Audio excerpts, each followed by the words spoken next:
Hello students, welcome back with another interesting video of functions of okay, ये HSC board 2025 exam के लिए बहुत बहुत इंपॉर्टेंट होने वाला है, so let's not waste time and start with it. आपको ये आंसर स्टार्ट करने से पहले एक टिप दूंगा मैं। अगर जो भी बच्चे आंसर पढ़ रहे एग्जाम प्रेशर में, उन्हें कंफ्यूज हो सकता है कैरेक्टरिस्टिक्स में। कैरेक्टरिस्टिक्स कैरेक्टरिस्टिक्स बोलो या नेचर बोलो, ओके, या आप क्या बोलो, फीचर्स। कैरेक्टरिस्टिक्स, नेचर या फीचर्स, तीनों का मतलब एक है। इसके दो आंसर एग्जाम में आते हैं। एक आता है एंटरप्रेन्योर, क्या आता है, एंटरप्रेन्योर, और दूसरा कौन सा आता है, एंटरप्रेन्योरशिप। एंटरप्रेन्योरशिप, ठीक है।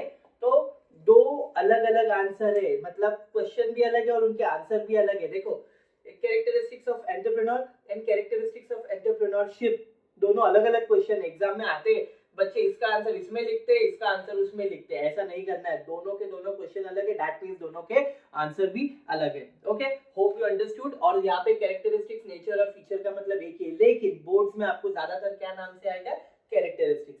ये वाला क्वेश्चन आने का चांसेस है थोड़ा सा, कैरेक्टरिस्टिक्स ऑफ एंटरप्रेन्योर। तो आप बेसिक पढ़ सकते हैं, इसको ऊपर ऊपर पढ़ सकते हैं। ओके, सो या that's it, that was the basic information. Yeah, let's start with the topic, functions of entrepreneur. Okay, functions of entrepreneur में सबसे पहला पॉइंट हमारा है, that is determination of objective। क्या है, determination of objective। एंटरप्रेन्योर यानी businessman के दो ऑब्जेक्टिव होते हैं। सपोज करो एक प्राइमरी ऑब्जेक्टिव होता है, कौन सा ऑब्जेक्टिव, प्राइमरी।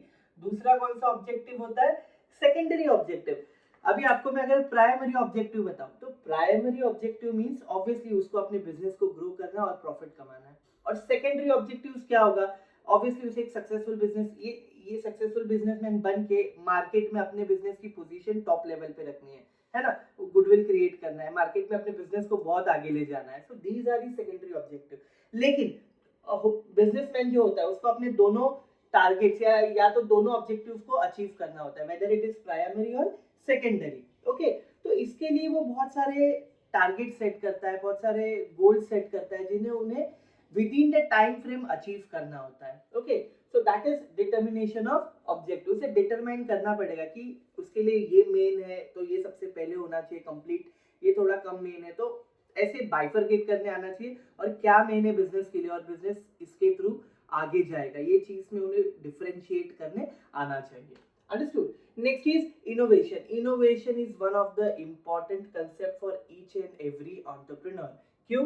क्योंकि इनोवेशन देखो क्या होता है। सपोज करो कभी कभी ऐसा होता है, ओल्ड प्रोडक्ट मार्केट में कंज्यूमर्स यूज कर करके, कंज्यूम कर करके थक गए, तो मार्केट में कुछ नया आता है, बराबर। तो नया दो तरीके से आता है। एक मार्केट में कंप्लीट न्यू प्रोडक्ट आता है, कैसा आता है, कंप्लीट न्यू प्रोडक्ट, नया ही पूरा नया प्रोडक्ट मार्केट में आता है। या फिर एक ऐसा प्रोडक्ट आता है जो ओल्ड प्रोडक्ट में कुछ ना कुछ न्यू करते हैं, कुछ नया करके बेचते हैं। अगर मैं आपको एग्जांपल के थ्रू बताऊं, ओके, तो कंप्लीट न्यू प्रोडक्ट अगर मैं आपको मार्केट में बोलूं, तो ऐसा कोई प्रोडक्ट पहले एग्जिस्ट ही नहीं करता था, कोई नया प्रोडक्ट मार्केट में आ गया। जैसे आपके एआई टूल्स हो गए, है ना, और जैसे कि वो आईफोन आईफोन बोल रहा हूँ, एप्पल कंपनी ने एक वो बनाया है मास्क टाइप, है ना, उसको लोग पहनते हैं तो सेंसर होते हैं, या उसमें आप कहीं पे भी स्क्रीन टच या वगैरह कुछ सकते हो उसको पहन के, एप्पल का डिवाइस, है ना। सो ये कंप्लीट न्यू प्रोडक्ट है, दैट इज इनोवेशन, कुछ नया कर दिखाया मार्केट में। सेकेंडली ऐसा होता है ओल्ड प्रोडक्ट, जैसे ओल्ड प्रोडक्ट में कुछ बताओ, मैगी आई थे, मैगी में अलग अलग फ्लेवर्स लाए, बराबर। या फिर ऐसा हो सकता है कोई प्रोडक्ट, कोलगेट्स वगैरह थे तो कोलगेट्स में अलग अलग फ्लेवर लेके आ गए। गाड़ी थे, गाड़ी में नए नए मॉडल्स लेके आ गए। तो ओल्ड प्रोडक्ट में कुछ ना कुछ नया करके मार्केट में कंज्यूमर को बेच रहे, ताकि कंज्यूमर को भी ये लगे कि आज के ट्रेंडिंग मार्केट में, मार्केट के हिसाब से जो उनकी नीड एंड वांट्स है उसका ख्याल रखा जा रहा है, और उसके अकॉर्डिंग कंज्यूमर के टेस्ट, चॉइस, प्रेफरेंस, इनके हिसाब से मार्केट में क्या बन रहा है, प्रोडक्ट बन रहा है। Okay, so innovation is one of the very important aspect, है ना, जो कि एंटरप्रेन्योर को पता होना चाहिए। Next is development of market, सबसे इंपॉर्टेंट चीज। सपोज करो बिजनेसमैन मार्केट में ओल्ड प्रोडक्ट को नया बना के लेके आ गया, या कंप्लीट न्यू प्रोडक्ट मार्केट में लेके आ गया। अब क्या, मार्केट में वो अपने प्रोडक्ट को बेचेगा कैसे, कैसे सेल करेगा, बेचेगा या कैसे सेल करेगा। क्या उसके पास कोई सप्लाई चेन है, बराबर, क्या उसके पास कोई मार्केट है, क्या उसके पास कोई पोटेंशियल बायर है। अभी इसका मतलब क्या है, देखो, you have to understand, supply chain यानी एक चेन होता है कि इसके थ्रू इसको जाएगा, फिर उसका प्रोडक्ट वो बेचेगा, ऐसे करके मार्केट में उसका प्रोडक्ट फैल रहा है, जिसके थ्रू कंज्यूमर को पता चल रहा है, कंज्यूमर खरीदते हैं। सेकेंडली क्या उसका एक पर्टिकुलर मार्केट कवरेज है, एक टारगेट मार्केट बोल सकते हैं, यानी ऐसा मार्केट जहाँ पे उसकी गुड्स चलते हो, है ना, ये भी मैटर करता है। पोटेंशियल बायर्स यानी वो लोग होते हैं, आपको मार्केटिंग चैप्टर में ही दिखेगा, चैप्टर नंबर 8 में ओसीएम के, दैट इज पोटेंशियल बायर्स वो लोग होते हैं जो सिर्फ उसी पर्सन के गुड्स को खरीदते, उसके अलावा दूसरे के गुड्स को टच भी नहीं करते, लॉयल कस्टमर्स, या तो they can be called as potential buyer, है ना। और टारगेटेड, और डेवलपमेंट ऑफ मार्केट में 2-3 चीज करने आनी चाहिए बिजनेसमैन को। सबसे पहले उसके टारगेट मार्केट बनाना होगा। क्या बनाना होगा? Target market. टारगेट मार्केट एक ऐसी जगह जहां पे उसके प्रोडक्ट की नीड सबसे ज्यादा है, तो उसे सर्वे करना होगा मार्केट में, उसे कंज्यूमर के चॉइसेस को, कंज्यूमर के प्रेफरेंस को, कंज्यूमर की एज के हिसाब से सब जानना होगा। मार्केट में रिसर्च एंड डेवलपमेंट करके ही वो अपना प्रोडक्ट मार्केट में बेच सकता है। तो उसके कौन से बायर्स बनेंगे, उसको टारगेटेड बायर्स पे फोकस करना पड़ेगा कि उस प्रोडक्ट की डिमांड वहां पे है या नहीं। So you have to use different marketing strategies to sell his product in the market. Very good. Next is good relation.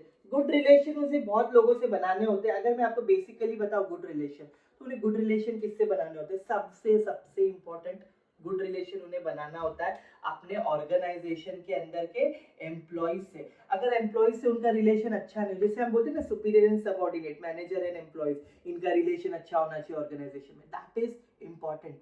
अगर उनका रिलेशन अच्छा नहीं होगा तो एम्प्लॉइज आउट परफॉर्म नहीं करेंगे, employ may not perform nicely. ऐसा नहीं होता है आप बोलोगे अरे काम से मतलब होता है, सामने वाला कुछ भी बोले, एक कान से निकल दूसरे कान से, no.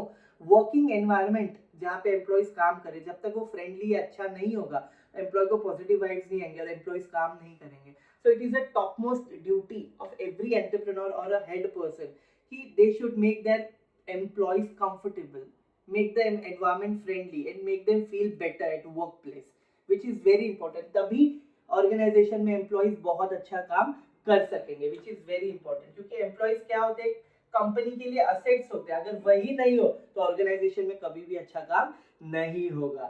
Understood. Next is what? Organisation of funds. Fund सबसे इंपॉर्टेंट है। देखो, अगर बिजनेस में फाइनेंस ना हो यानी पैसा ना हो तो कोई भी बिजनेस नहीं चलेगा। एंटरप्रेन्योर को फाइनेंस किससे मिलता है? एंटरप्रेन्योर को फाइनेंस मिलता है इन्वेस्टर्स से। इन्वेस्टर्स वो लोग होते हैं जो बिजनेस की ओवरऑल स्ट्रेटेजी या बिजनेस की वर्किंग फंक्शंस को समझते हैं, उसके बाद डिसाइड करते हैं कि इस बिजनेस में पैसा लगाना है या नहीं।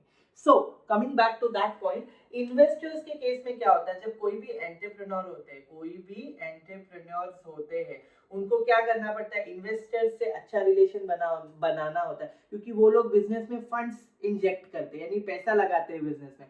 तो उनको टाइमली रिटर्न, उनसे ट्रांसपेरेंसी रखना फाइनेंशियल डेटा रिलेटेड जरूरी है। क्योंकि अगर फंड्स लगाने हुए इन्वेस्टर्स से अगर अच्छा ट्रांसपेरेंट यानी नॉर्मल रिलेशन नहीं रखा है, सारी जानकारी ट्रू एंड फेयर बताकर, तो वो इन्वेस्टर्स कभी भी उस बिजनेस में पैसा इन्वेस्ट नहीं करेंगे, है ना।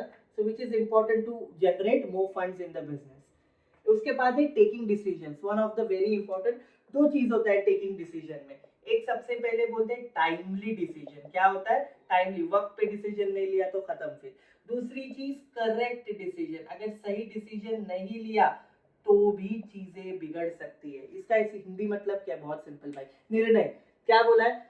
आपने टाइम पे डिसीजन लिया है, सही टाइम पे लिया है, लेकिन गलत डिसीजन लिया, क्या फायदा टाइम पे लेके? सिमिलरली आपने करेक्ट डिसीजन लिया है, अब एकदम सच्चा बराबर डिसीजन लेना था, ले लिया, पर टाइम पे नहीं लिया। So for an entrepreneur have to think, उसको डिसीजन कैसा लेना होता है पता है? कलेक्टिव डिसीजन लेना होता है। कैसा डिसीजन? कलेक्टिव। कलेक्टिव डिसीजन का मतलब उसको आसपास के वाइज लोगों से, अच्छे समझदार लोगों से, अपने एम्प्लॉइज से, अपने वर्कर्स से, अपने जो भी बोलो स्टाफ, इन्वेस्टर्स या जो जो लोग उसके पार्टनर्स है, हर किसी को उसको पूछना चाहिए और एक प्रॉपर डिसीजन लेना चाहिए, सबकी समझदारी से लेकर सूझबूझ से, which is a collective decision. खुद से कुछ नहीं डिसीजन लेना चाहिए नॉर्मली। तो कलेक्टिव डिसीजन कैसा होना चाहिए? It should be on time and should be correct. ऐसा हो सकता है कभी कभी शायद वो डिसीजन सही ना चल जाए, पर correct decision and time decision expected होता है हर एक एंटरप्रेन्योर से, because they are like economic growth के लिए हमारे कंट्री के और हमारे कंट्री के डेवलपमेंट के लिए उनका जो कॉन्ट्रीब्यूशन है बहुत इंपॉर्टेंट होता है। Okay, entrepreneur are a big thing for our country. Okay, next is new technology, one of the very very very important thing. New technology में क्या क्या आ सकते हैं? देखो, न्यू मशीन आ सकते हैं बिजनेस में, है ना। अलग अलग काम करने के मेथड्स आ सकते हैं, है ना। जैसे कौन से मेथड आ सकते हैं? प्रोडक्शन का मेथड आ सकता है, टाइम पे कैसे काम हो उसके मेथड्स आ सकते हैं, है ना, वर्किंग कैसे कंप्लीट करनी चाहिए उसके वेज आ सकते हैं। अभी मैं आपको बताता हूँ ये कैसे वर्क करता है। चलो, मशीन्स तो आपको पता है, देखो पहले जो आउटडेटेड मशीन थी यानी पुरानी मशीन, उसके टाइम पे शायद मशीन को चलाने फ्यूल या मशीन को चलाने इलेक्ट्रिसिटी ज्यादा जाती होगी, लेकिन अभी के हिसाब से शायद जो मशीन्स आए जिनमें शायद इलेक्ट्रिसिटी कम लगे और शायद फ्यूल कम लगे, because those are advance machine nowadays, जो अभी के हिसाब से न्यू मशीन आए है ना, अपडेटेड मशीन। मेथड क्या होते हैं, मेथड ऑफ प्रोडक्शन, यानी प्रोडक्शन करने के टाइम पे पहले ऐसा होता था कि ये टेक्निक आजमाओ तो 1 घंटे में 10 गुड्स बनेंगे, 20 गुड्स बनेंगे। तो अभी शायद अच्छी मशीन आने से मेथड ऑफ प्रोडक्शन भी बदल गए, स्टाइल उसकी बदल गई है। वर्किंग वेज क्या, वर्किंग वेज पहले पूरे एम्प्लॉय को 12-12 घंटे 18-18 घंटे वर्कर्स को काम कराया जाता था, obviously they will get lethargic, यानी उनकी पूरी बॉडी क्या हो जाएगी, थक जाएगी। सो इंस्टेड ऑफ उनको 8 आवर का वर्क कराया, फिर बाद में रेस्ट पीरियड दिया, फिर वापस काम करा, because they are human not a machine, तो उनको भी ब्रेक लगता है, सिमिलरली मशीन्स को भी ब्रेक लगता है। Next is what, on time, time वाला भी सिस्टम ऑर्गेनाइजेशन में यूज किया गया कि 6 घंटे में इतना तो भी काम होना चाहिए, 12 घंटे में इतना तो भी काम होना चाहिए, एक डेडलाइन, एक टारगेट सेट किया जाता है कि इतने देर में इतना तो काम होना चाहिए। तो ये न्यू मशीन, न्यू टेक्नोलॉजी के द्वारा ये सब होना पॉसिबल है, जिससे क्या होता है, बिजनेस में एंटरप्रेन्योर करेक्टिव मेजर्स ले सकता है कि वहाँ कहाँ पे लूप होल्स आ रहे हैं, लूप होल यानी कहाँ पे रुकावट या कहाँ पे गलत हो रहा है, जहाँ पे उसे करेक्ट करके उस चीज को सुधारना है, रेक्टिफाई करना है। अंडरस्टूड? सो विद दिस हमने बहुत इजी तरीके से functions of entrepreneur किया है, and I hope you understood. Best of luck for your exam. Bye bye.